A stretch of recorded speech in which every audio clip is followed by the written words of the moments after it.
Hi guys, and welcome back. Wow, since posting my last video, I've had so many comments and new subscribers that I'm like kind of overwhelmed. For those of you who are kind of new, my name is Braylon and I teach kindergarten through second grade. It is a self-contained room. I have all sorts of abilities. Mostly they all present with some behavioral challenges, but that could be for a wide variety of reasons. It could be autism, it could be just oppositional defiance, who knows? It could be like a broad spectrum of stuff, but basically this is where I teach and this is my classroom. And so for the most part, I just teach regular academics. For a lot of my kids, I might have to slow down and teach different things, but I do have a lot of kids that cognitively need a lot more time, and I actually do a lot of independent work tasks for them, building up independence, working on their schedule. Today I'm going to prepare a lot of my independent task stations. I'm going to be laminating, relaminating a lot of the visuals, and I'm also going to be making all of my kids' visual schedules. So as I make them and cut them out, I can kind of show you what I'm like thinking about in terms of those visual schedules. But today is going to be a light day, like there's nothing that I have to move or anything, but I thought it would be beneficial to take you around and show you how I set up my tasks. So I hope that this is super helpful. This is kind of a long intro, but bear with me.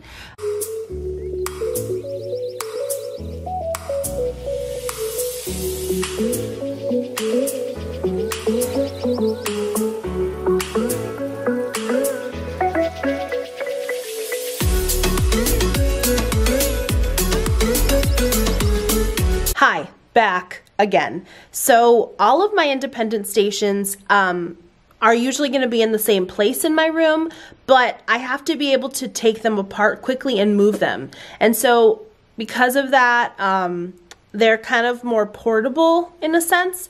A lot of them I made really cheaply. Now, I know that I talk about Especially Education all the time, but her products are incredible. And one of the things that I love most about her products are her task boxes. Now, I know she currently has like a really cool thing called Made for Me Literacy, I think. And it goes every month. There's like a literacy unit for kids with special needs, and it's super visual, super awesome. I have them all. They're incredible. But they also all come with task boxes, which you can either put, I'll show you, you can either put them in like a pencil case, or what's all the rage right now are these photo cases that you can get at like Michael's, and they actually now sell them at Walmart. I do have both options that I use, and then sometimes I just use a silly little box, or recently, actually, I've been using, from the dollar store, they sell 3 packs of like, what do they call it? Like Tupperware, like this big of a Tupperware, 3 for $1 at the dollar store. Okay, my arm was getting tired just holding this up. But basically, each station uses the same system. The one I'm going to show you right now that I'm trying to set up right now is made from a cardboard box. So it's pretty cheap. I went down to the recycling room in my school and I picked the box that looked the best, honestly, and didn't have any gross stains on it. And that's what I use. And so I'll kind of show you the system. The system is consistent through all of the independent stations in my classroom, so that the kids don't get confused. And depending on where I put them is where they're going to be, but all the systems are relatively the same. Whew! All right. Hi. All right. So I have been laminating all of the pieces that I need. A lot of times by the end of the year, all the pieces get frayed, and they're no good anymore. So I reprint them. This system that I use is from Especially Education as well. It's usually in all of her task box sets. Comes with this piece, and then I usually make just a green square, a yellow square, and a red square just on like Microsoft Word. But essentially what my kids do is they'll sit down and they understand that green is the first box they're gonna do, yellow is the second box, and the red box is the third box they're gonna do independently. And then when they're finished, they put everything back and they go back to their seat, or they wait for me and raise their hand if they have a question about anything. basically it all starts like this. And when they complete the task, they pull the sticker off and they Velcro it to the back. And so then they move on to the next one, they Velcro to the back and whatever. So I just put Velcro on all these, kind of getting them ready. There's another type that I use, which is essentially the same thing, but it also, this just says first, second, third as well, and it corresponds up here. It's the same system. So the box that I took from the recycling bin is literally this, and I just put on the first, the second, and the third. And then I basically, I might try it in ESY with a couple kids, but I just wanted to make you one so that you could see what I was like talking about. So I put the first independent task inside of one of these pencil cases, and it's alphabet matching. So I put in a, what's this called?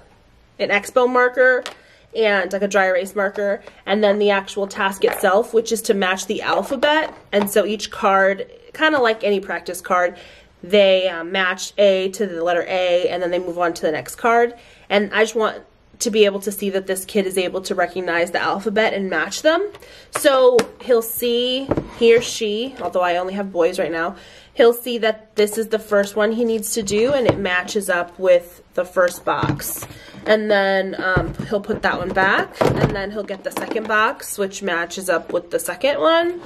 And then he'll get the third box, which matches up with the third one. Hopefully that is pretty simple. So sometimes recently I've been making tasks like with, oh, I just made one just now. Hold on, let me get it. Well, kind of. I was making one where the kid has to grab a pom-pom with these little things, and this is really hard for this kid to do. So I might even put this as the first task so that he gets the hard one out of the way. Pick those up, and then the second task box I always give, or independent task, is like an easy one, like almost like a brain break. And then the final one is kind of more difficult as well. But I always try to make them right at the kid's level. So usually the first one is right at the kid's level, the second one is well below the student's level, and then the third one is just below the student's level. So I'm still building their confidence, I'm still building their independence, but I don't want to have a behavior from this, basically. All right, so here I am just showing you. This is one of my independent workstations. Like I said before, it's really just a cardboard box with all of the visuals attached to it. Here are two of my other stations I'm going to show you. One of them is these drawers, which I found online on Amazon. They also are green, yellow, and red, which I found super helpful, and there is the visual schedule to go with it. And those are really portable. I can move them around. That schedule I can put to different places. Those drawers are super, super helpful. And over on this side, although that's a little backwards, but I also have them set up the exact same way, except it's green, yellow, and red buckets. So basically, as you can see, they're all kind of the same thing. They really don't matter as long as the colors are consistent in my classroom. Right, so call me basic, I don't even care, but I love those photo boxes, and I'm going to show you some of the other ones that I use. So a lot of these I bought on Amazon, or I bought at Michael's. This little container was $3 at Michael's. I fit some of my tasks in there. Those are some higher level math, some matching. That's a worksheet that I just put, right there is a worksheet that I just put on a piece of paper, laminated, and cut out the answers. Some file folder activities, counting 1 through 5 for some of my lower guys, and just some word problems for my upper kiddos. A lot of them I'll use, they're just in those baggies. You buy a packet of baggies for $10 and that's it. This is from Amazon. It's also photo cases. It comes with 6 of them.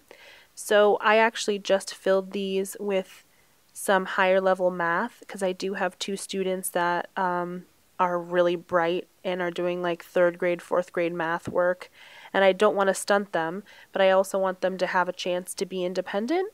What am I getting next? Oh, this is what I was talking about from the dollar store. They come 3 for $1. And I've been using those for more tasks, especially the hands-on ones, the OT ones, and it's super cheap to make. One thing you're going to notice throughout my classroom, maybe in the next couple months as I go along with vlogging how my year goes, I do a lot of small groups, and so a lot of times if there's 2 staff that's teaching small groups, there's an additional 3rd group of kids that are doing independent work. After they've completed it, which it'll be based off of what their IEP goals are. After they've completed it, later on in the day I come by and I check it and I actually take data on it, how many they got right, how many they got wrong, whether what percentage of it they kind of were able to complete, especially if it's like letter recognition or matching.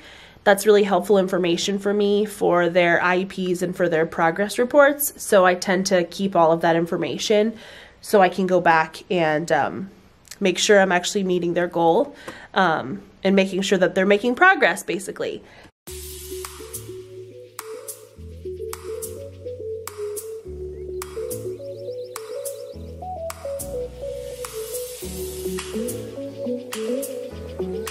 All right, this is kind of a weird angle.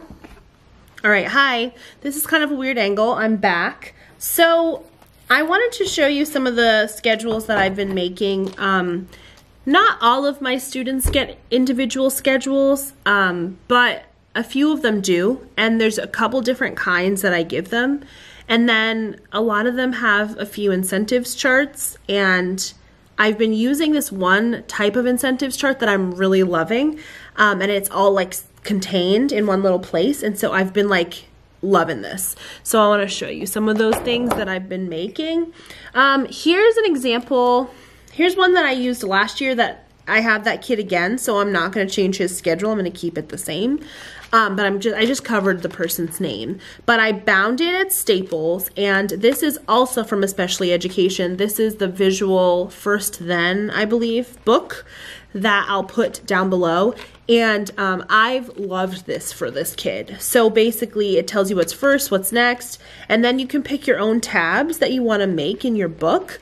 So for him, he can handle this, like having all these choices, but I usually list out everything that's going to happen for the day, and then he's responsible for putting the first and the then. He's pretty verbal and has some needs, but it's nothing too bad. He's more just a little bit impulsive and working through some of his diagnoses. So I have a part that says schedule. I put labels up top, and then it's a schoolhouse on the tab, which I think is so cute. This says other services and itinerants, the choices he has for what he wants to do to take a break, what he needs to do to complete a worksheet. So if anyone that's working with him, me or a service provider, they'll see that if he really needs to write, instead of verbally saying it, they'll just take it off and point to the picture.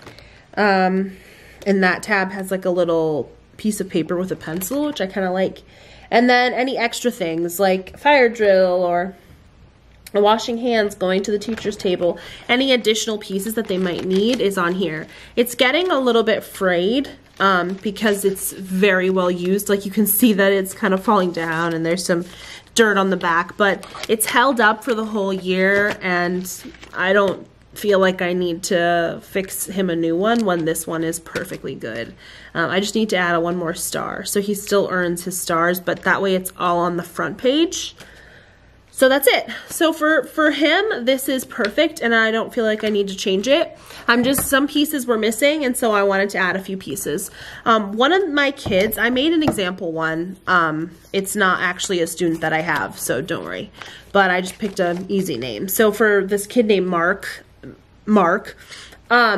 it's the same book from Especially Education, but I know would be more destructive with this, especially because that's just spiral bound. The second they want to break it, all they have to do is rip and it's broken. So I'm actually going to put it in one of these small binders. These are at Staples. They're not the big size binder, but they're smaller and they're still 1 inch. So I'm thinking that after I laminate all his stuff, I'm going to put it in the binder like this, and that will be so much easier. So he'll just flip through it, but it's a little more sturdy for this kid. Well, when I make him his real one, but that's just the example one. Honestly, I can probably still use this even with my pretend name. I can just cover it up with another label and it'll work for another kid. So for the most part, I only have 2 kids that need a schedule that's this, or a book that's this significant. They're verbal, so they don't need like a full PECS or AAC or some type of device to speak to me. They don't need any pictures for requests because they're perfectly verbal. But they do need to feel organized. And honestly, these have been so helpful for the service providers as well. The speech lady came in and was like, oh my gosh, I need these. Can you help me? Where can I get this so that I can make them for the other kids in the school that need them? And I just think they like to have some ownership of it, you know, ownership of their learning and stuff. So I'm going to keep doing this, but I'm going to set this kids up maybe tonight if I go home and laminate at home. I might make my friends help me. But I do have 2 students that also need a visual like reminder of the schedule. I do have one posted on my wall right now. I can see it, but that sometimes isn't enough. And someone made that for me. One of the speech people made them with big pieces of like cardboard. But I do have this that I use for 3 of my students. So this is like corrugated plastic. I don't know if you can see. It's kind of like cardboard, like how it's corrugated in the middle, but it's plastic. And so I cut a piece like this, and I put the same pictures that are up on my visual schedule up top. They perfectly match, and I can fit most of the day on here, and then the extras I keep on the back. So this one is really durable, so kind of like that binder, like they can't really throw it around anywhere, you know. Sorry, I'm like waving this through the whole thing, but they can't, like, if they throw it, it doesn't like disintegrate. What was I gonna say? But it's super durable and it's kind of small, so it can fit on the table. The one thing about it is that the pictures that I made are kind of small, and I do like the animated pictures that the Especially Education book has. She also has another product where it's a visual schedule that you put on the wall and it goes down like this. And I used to have a kid that needed one of those, but I was finding that the process of having them go to the wall, look at the next thing they have to do, go back to the seat, was too much of a transition for a lot of my young kids. I think if I had older kids that needed that, it would work a lot better. But the little kindergartners that are 5 years old, 4 and 5, it was too much transition for their schedule to be on the wall. They needed their schedule to be in front of them at all times. So anyway, 3 of my kids have one like this. So I do have to make a few more because some of theirs got ruined. So I went to, where did I get this? Home Depot. I forget what it's called. I'll have to link down what it's called below. But I've been cutting pieces off. This one's red, so it's not going to be like the black, but you cut a piece and then I try to cut the edges so they're not as sharp. And then I'm going to put my Velcro on it, and it's getting dusty. Ooh, that side's dusty. This side's not. I'm going to cut it and then make a few more of these schedule ones. For those, I keep all of my extra pieces in like a jewelry case like this. So it goes through the whole subject, it goes through the whole day. So there's like morning work, calendar, flag, breakfast, song, story, math. So all the pieces are here. So as I make new ones, I just pick from here and, you know, Velcro them there. These are already pre-Velcroed, so we're all good. I did this last year and it has helped me so much. I'm trying to think. What else did I just print? Oh, probably in the clip when I was laminating, I laminated a few of these, which is like sit, safe hands, and calm body. And then what else did I laminate? Sitting safely, using nice words, listening to the teacher, doing my work, being nice to friends. So a few of those. This is a very long part of the video. Oh my gosh, I'm so sorry. The last thing I've been making are these incentives things. These are in the photo cases that you can get. You can get them individually at Michael's for like $1 each. And so up top it says I'm working for, and then this kid really wants computer. That's all he wants. And he wanted his to be football themed. So I printed off little football pictures and I put Velcro on the back of them so you can put, you know, he earned a football. And he also, I'm pretty sure, would be motivated by a trampoline, time, and candy. Yeah, I give candy, I don't even care. And then toys. So that kid wanted that one. And then this, ooh, oh my gosh, I can't do this. This other kid wanted Pokeballs. So I made him a Pokemon one. So those are the kind of things I've been cutting out right now. Oh, let me show you one other thing I made today. Hold on. All right, the last thing that I'm gonna laminate. I'm tired. I feel like this is all that prep is. You just sit here and laminate various things. I could be doing this at home in front of a TV. I might leave. But I'll show you this really quick. So the classroom next to me, the teacher that I work closely with, she's awesome. But she and I both have this thing where a lot of our kids eventually, sometimes they're too aggressive and they need help and they need time to calm down. So they actually will be removed from the classroom and sit with a staff somewhere else and do their work and have to work their way back to class, because if the rest of the class is calm and they're dysregulated, they're going to set the rest of the kids off, so they will leave and they'll do their work outside of the room. And it's not a reward because the teacher that's working with them isn't really even giving them any interaction. They're just sitting there doing the work and they have to work their way back. And so one thing that the teacher next to me did that I think is genius, which is why I'm redoing them like her, is she has little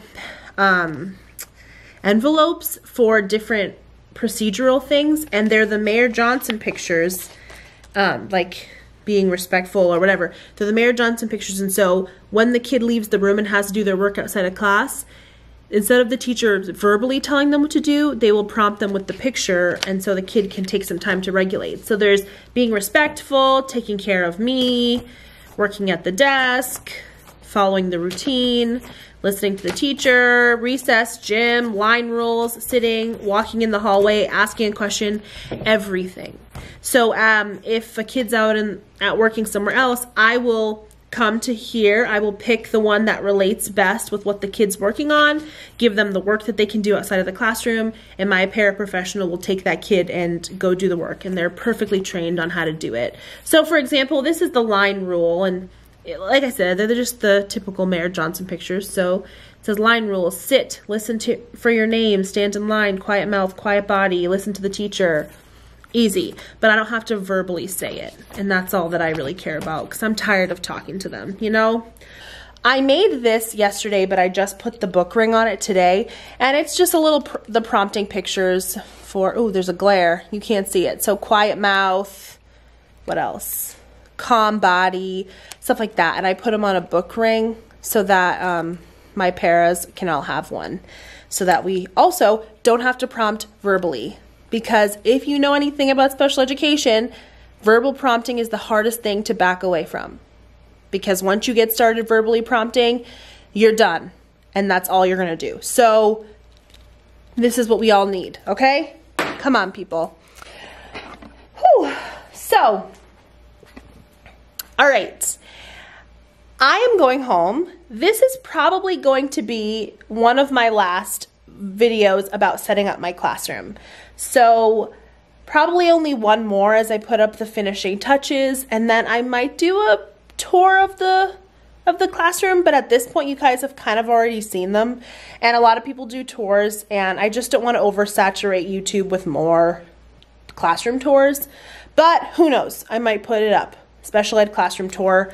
Let me know if you think I should. Thank you guys so much for the support. I love seeing the new teachers, the veteran teachers, the student teachers, the high schoolers, the preschool teachers. Everybody is in the comments, and I'm just loving getting to talk to you and ask you questions and having you guys answering some of my things, giving me suggestions and tips. I'm so grateful. So, thank you so much, and please keep commenting. I love talking to you. All right, my arm is tired. I can't keep holding this thing up. I will see you next time. Bye.